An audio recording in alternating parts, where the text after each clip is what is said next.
I have endured enough narcissism to last me a lifetime. I've had enough experience, both with narcissistic abuse and witnessed it hands on from a very early age. Enough for me to have enough to dissect for the rest of my life. Now, I speak for me. I don't really speak for to say that I'm unique in the sense of I'm the only one that's ever had these experiences, because I know that I'm not.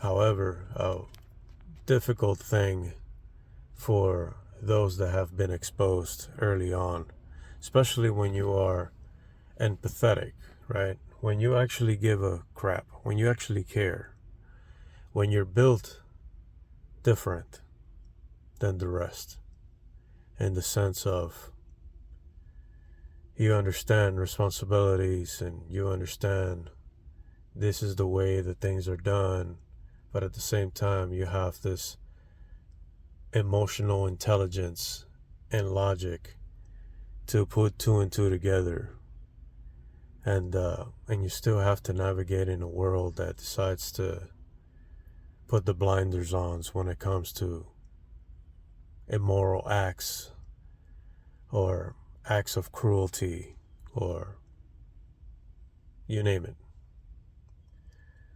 Some things are easier for others to overlook than some, you know. So that's and I actually don't want to be unique in this. and I believe that the Father created me in the way that He did for a specific reason. It's because I'm not unique in this experience. But it's because there's so many individuals that are born into this world, and in fact are like me in that sense, where they are highly empathetic and they do understand life on a deeper, meaningful level, and have been exposed to the abuse of the narcissistic spirit. I believe this was a task that the Father intended for me and for my life, because I've been submitted to it ever since I can't remember. But I'd never had the words to describe what was happening to me. I believe the term now is called gaslighting, right? It's that insidiousness behavior, that passive aggressive manipulation, of another human being, right? That we're submitted to. And as the evil that it is, that spirit always looks for the highly empathetic people are magnets to the narcissistic spirit. It's almost like a bloodline. They can smell it. Almost like a blood trail, The spirits can smell. They know it. They see it. They recognize it. They've studied it. They know the patterns of behavior. Well, it so happens that to a narcissistic spirit, a matured empath, highly empathetic individual is actually what would be the kryptonite. A highly empathetic, matured, highly empathetic individual that has learned to recognize the patterns, the behavior,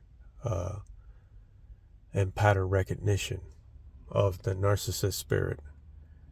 That's that spirit's worst enemy. Worst enemy, because once that individual has learned how to identify and has the name and the words to point out the behaviors, that spirit starts to hide. The spirit knows that it's being seen, and the patterns are always the same. It will try to ridicule, character assassination,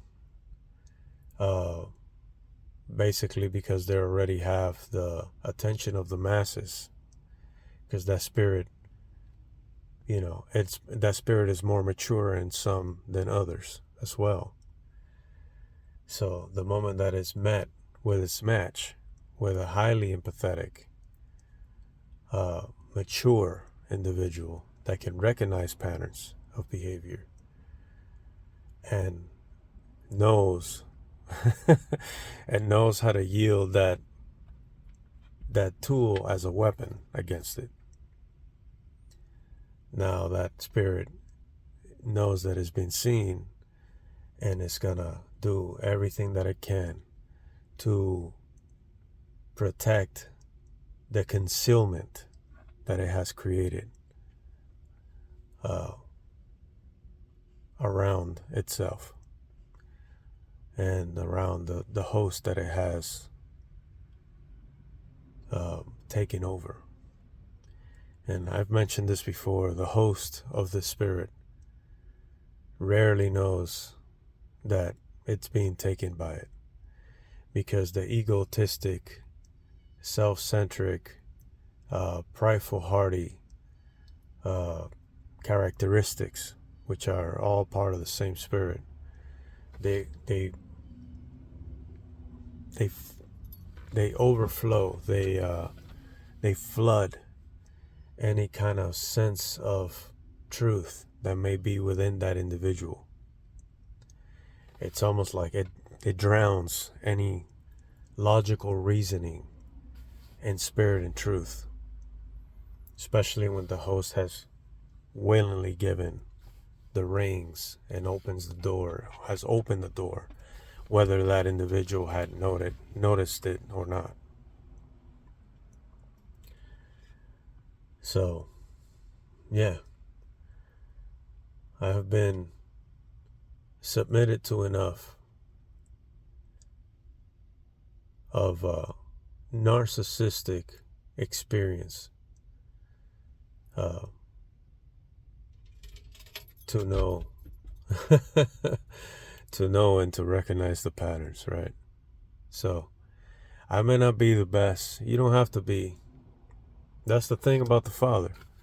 The Father the Father chuckles at those at others that consider themselves to be so savvy and well read.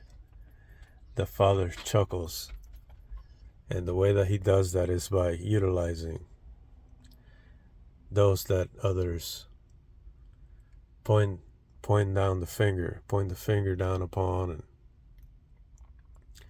and don't always have the correct words to say, and may be the most awkward one in the room,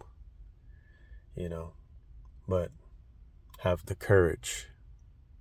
See, the thing about those that the Father raises is that they have the courage, where they lack everything else, to trust, even though they are filled with weaknesses. They may be filled with weaknesses all across the board.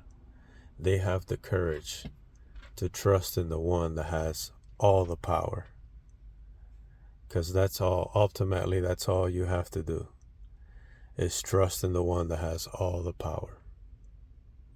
And that's the one that pleases the Father the most.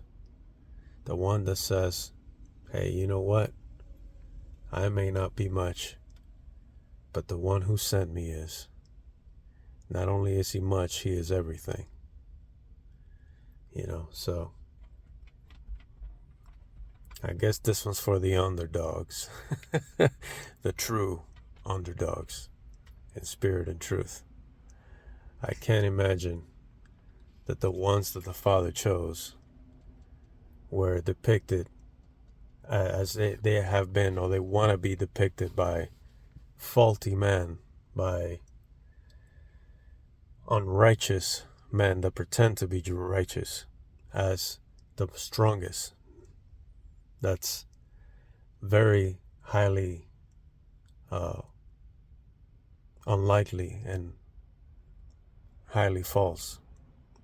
Father uses often the ones with the most weaknesses to perform the most powerful acts of courage,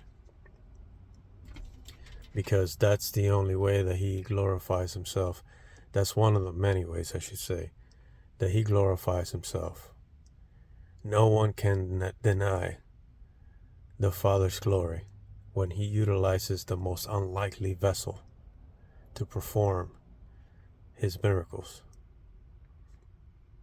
So, whoever this is for, you don't got to pretend to be tough. You don't got to pretend to be tough, because he only makes himself strong where you are weak. So, count it a blessing as you mature in this walk of ours. If you recognize those weaknesses and you yield yourself to the Father with them, as you give them as your rendering, your submission of humility, as you make yourself vulnerable and you present yourself as you are in front of the Creator, he comes inside and makes his power manifest through you. So, whoever this is for, bless you guys.